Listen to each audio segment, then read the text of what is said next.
At speaking of The man ayusin, of the hour. yes. Atin akong kausapin ngayong umaga, siguro no, ang unang kakausap sa kanya ngayong Sabado ay tayo sa Double Wang sa Double B ngayong umaga. Nasa linya ho natin ang Commission on Elections Chairman, si Chairman George Erwin Garcia. Eleksyon 2025! Chairman Garcia, Chairman, magandang umaga po sa inyo. Welcome po sa Double Wang sa Double B, Good Radyo na morning, TV Chairman. Magandang umaga po, Sir Weng, Mamueng. Magandang umaga rin po sa mga kababayan natin. Thank you sa Nakakapahinga oras. ka pa ba? Nakailang oras ang tulog na lang. Oo. Wala kang tulog daw yun si Chairman. Chairman, Oo. eto ang tanong ko on a personal note. Alam namin na ginawa nyo na ang lahat sa Commission on Elections. Pero sa level of confidence nyo as Chairman ng COMELEC, gaano magiging, ano yung tingin ninyo magiging latag ng eleksyon natin sa Monday hanggang sa bilangan ng boto? Yung confidence Alam level niyo po, mo, Chairman. Opo, napakataas po ng paniniwala po sa ating sambayan ng Pilipino, sa ating mga kababayang botante, na sila ay boboto at magiging matahimik ang ating halalan. Alam niyo po, maaaring ito ay parang fiesta sa bawat paaralan, napakadaming tao, talaga namang ang pila ay umahaba, pero pagtsatsagaan po yan ng mga kababayan natin kahit mainit ang araw at mabilis po tayo makakatapos dito dahil nga sa medyo na iset up na natin yung mabilis na sistema at proseso para lang masigurado na makababilis din ang pagpaproklama po natin.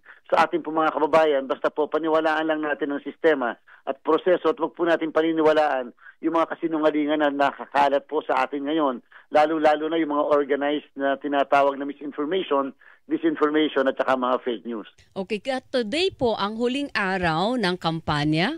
At bukas naman din mag-take effect ang liquor ban, Chairman. Ano po ang inyong paalala sa mga kandidato at sa mga taong mahilig uminom ng alak?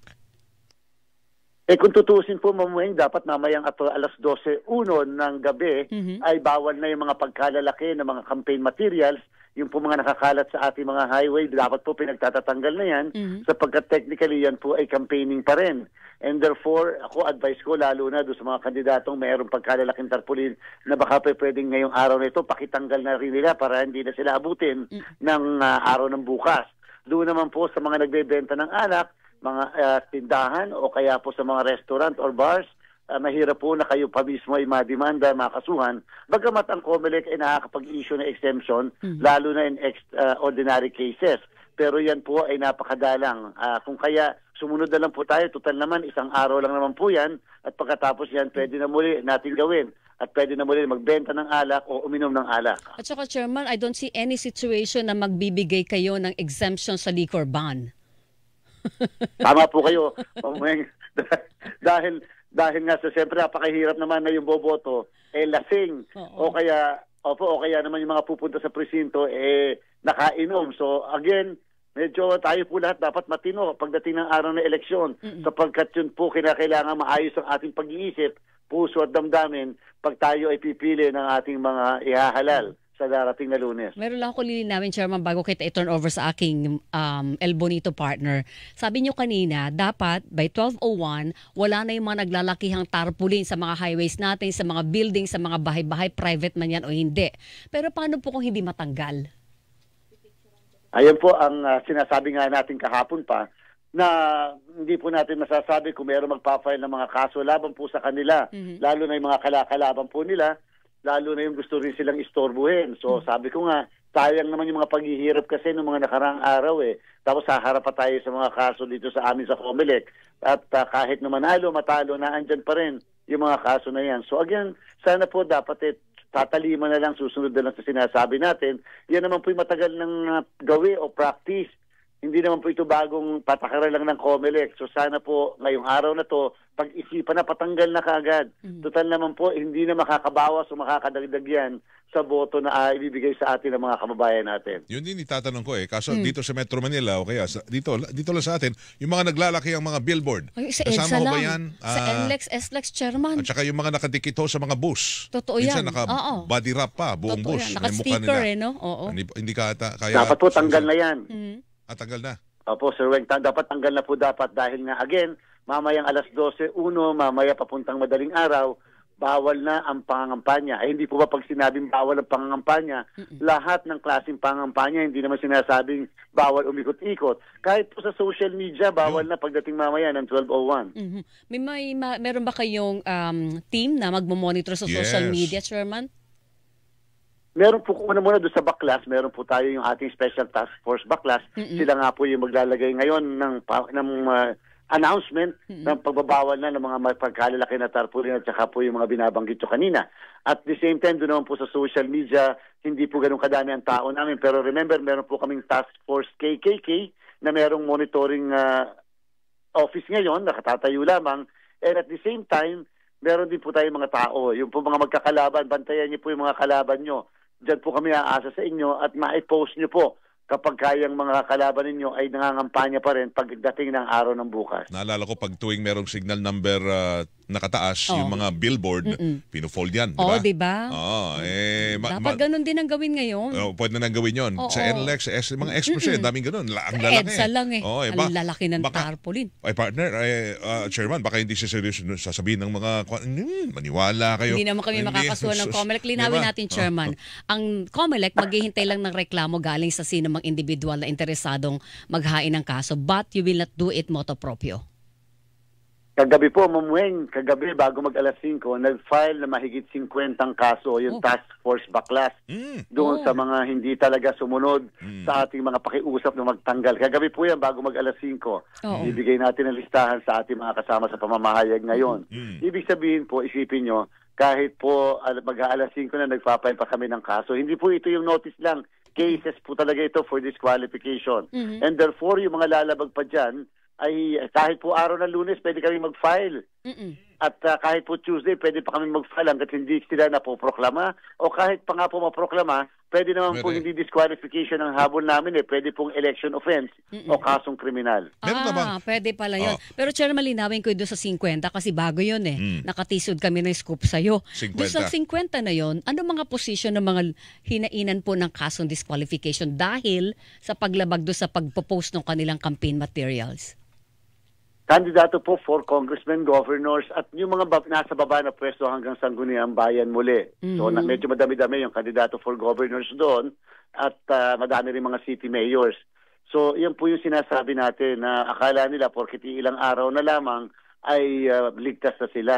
Katulad din po yan, Ma'am Weng, Sir Weng, yung akala nila hindi namin namomonitor kagabi yung pagkakahabang pila. Napakadami. Diyan sa District 3 ng Quezon City. Diyan sa Limay sa Bataan. Diyan, anak ko. Akala nila hindi namin monitor yung lahat ng mga pagkahabang yan. So officially, you're telling us na nakamonitor na kayo ng yung sinasabi nyo na asahan na yung pagdami ng kaso at insidente ng vote buying.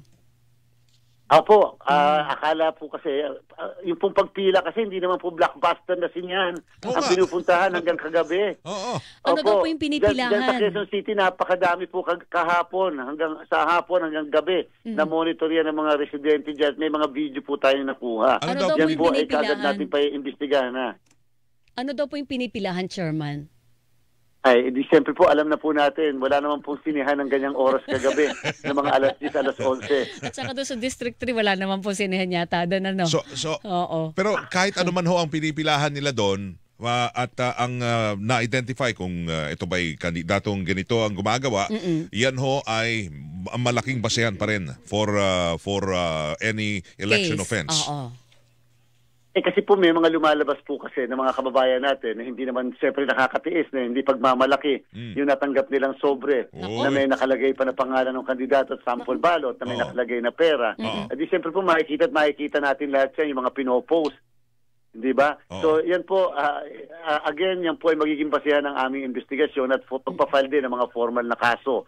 So halos dito po sa Luzon, at dito sa NCR, madami pong ganyan kahapon ng hapon hanggang kagabi. At asahan nyo, hanggang ngayong araw na ito, madami pong magkakaganyan. So para bang may payout daw, ganyan, Chairman? Opo, samantalang tapos na dapat ang, wala na po tayong pagbibigay ng ayuda mula Mayo 2 hanggang 12. In fairness naman, talagang sumunod, tumalima doon sa ganong klaseng patakaran.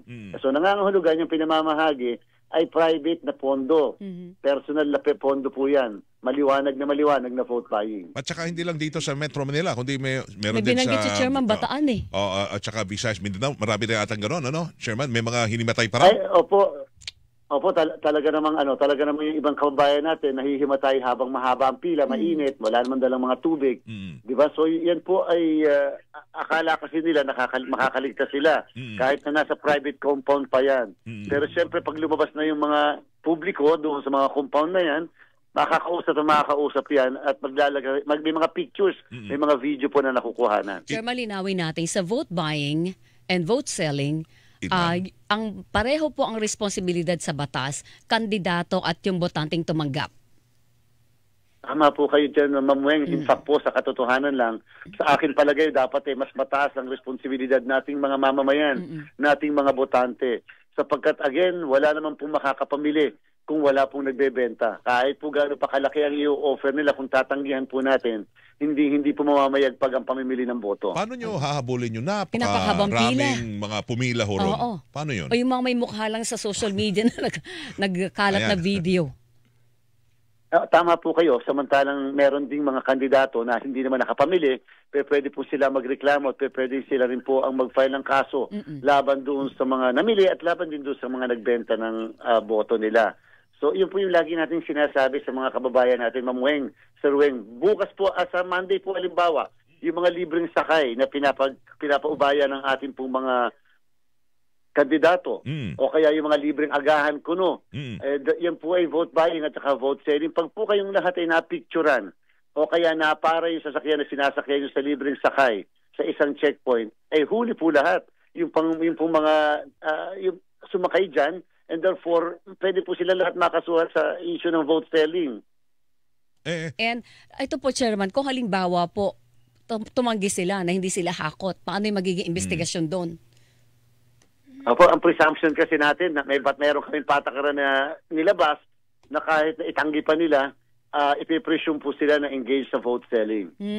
Paano po kung halimbawa kung barangay, vehicle ng barangay? Parang nagbibigay assistance dahil malayo sila. Oo, malayo doon sa polling precinct. Yes. So, kailangan mag-assist ang barangay, gagamitin ang sasakyan nila para maghakot ng mga botante papunta ng presinto. Walang pamasahe para wala po tayong problema sa barangay na nag-o-offer ng serbisyo.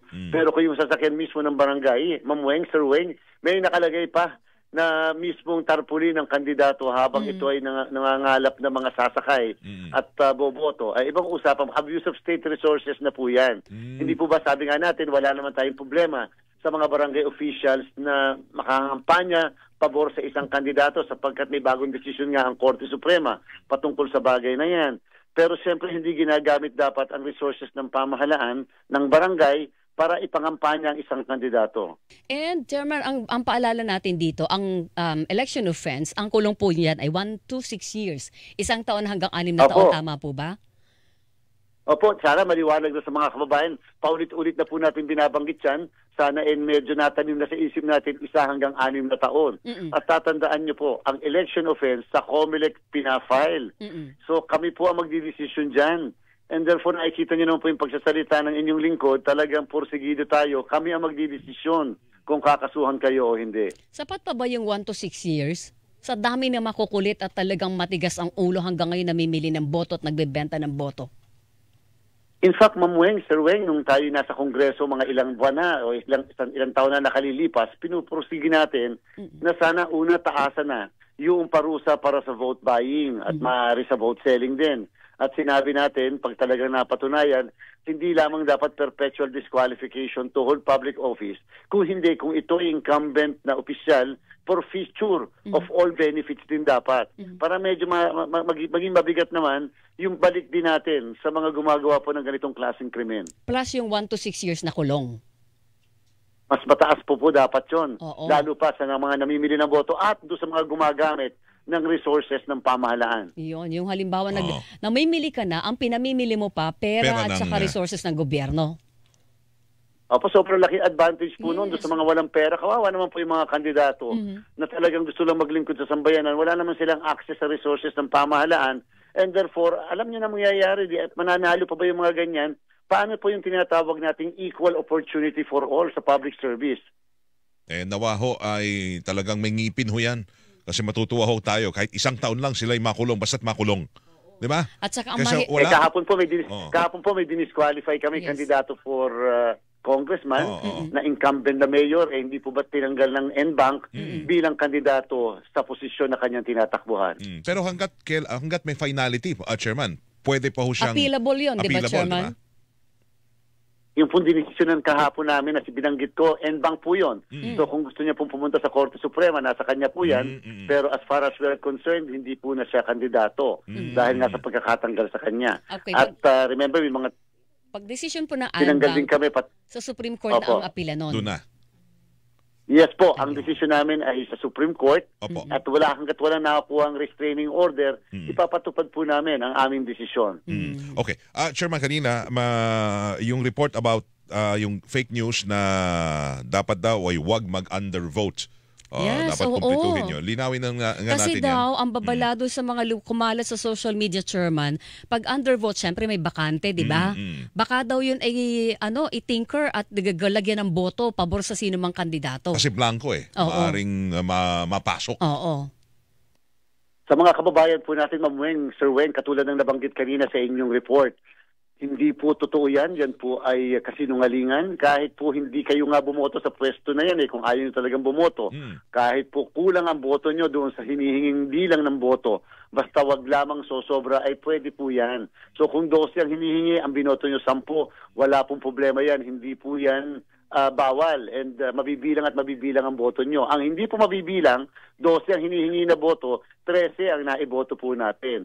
At the same time, ang ating pong pakiusap, huwag naman magdodrawing ng kung ano sa ating pong balota para lamang maging marka at para lang mates kung ito po'y bibilangin ng ating makina. Kapag po kayo bumoto ng kulang at hindi 12 halimbawa, wala pong pagkakataon na ito ay maseshade yung mga natitirang kulang o kaya naman po mayroong maglalagay ng shade dyan sapagkat kayo mismo maghuhulog ng balota sa mga makina at once na nahulog sa balota, hindi po babalik yung mismong balota na yan.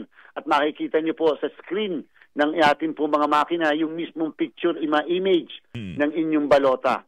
And therefore, paano po papasok yung sinasabing mapipilapan ng iba yung mismong kulang sa inyong boto. At saka yung isa pa, kunyari, yung mayor, wala kayong kayong gusto sa mga tumatakbo sa inyo. So hayaan yung blanco lang ho yun, okay lang ho yun, Chairman? Okay lang po ang blanco. Yan po talaga ay kasama sa pagboto. Boboto o hindi boboto, option po natin yan. Ma'am Weng, Sir Weng, kung inyong mamarapatin, meron din kasing kumalat.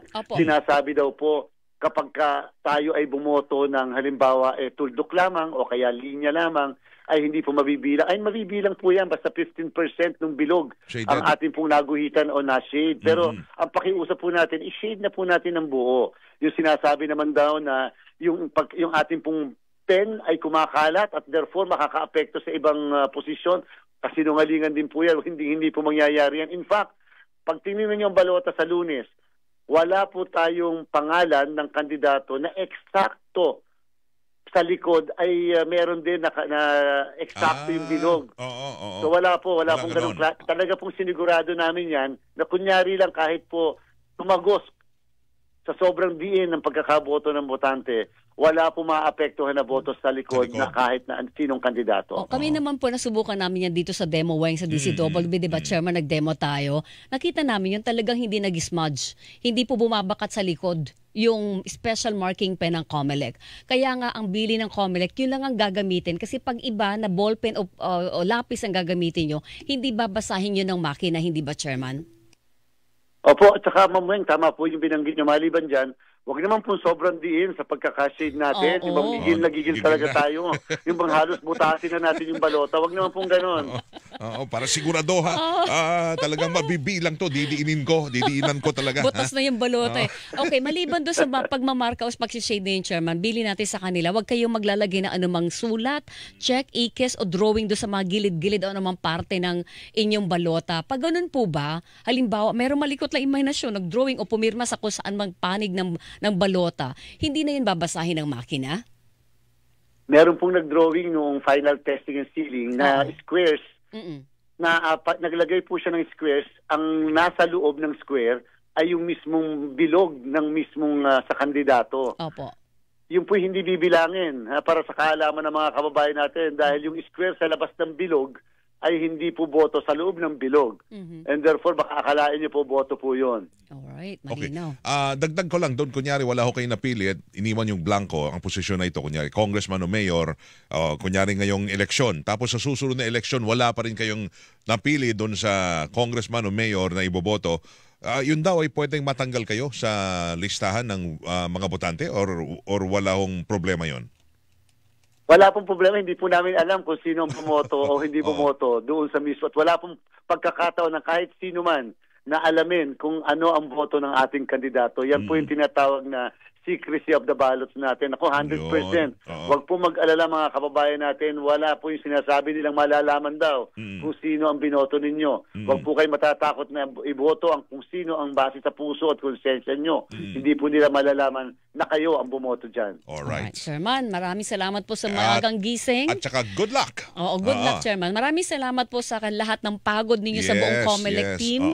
At sa lahat po ng mga ahensya ng gobyerno na nag-prepare ng masusi para po sa election 2025. Pero good luck po hindi lang sa COMELEC, kundi sa sambayan ng Pilipino.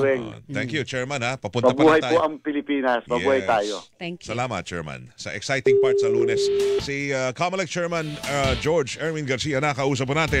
Thank you. Hilingan, walang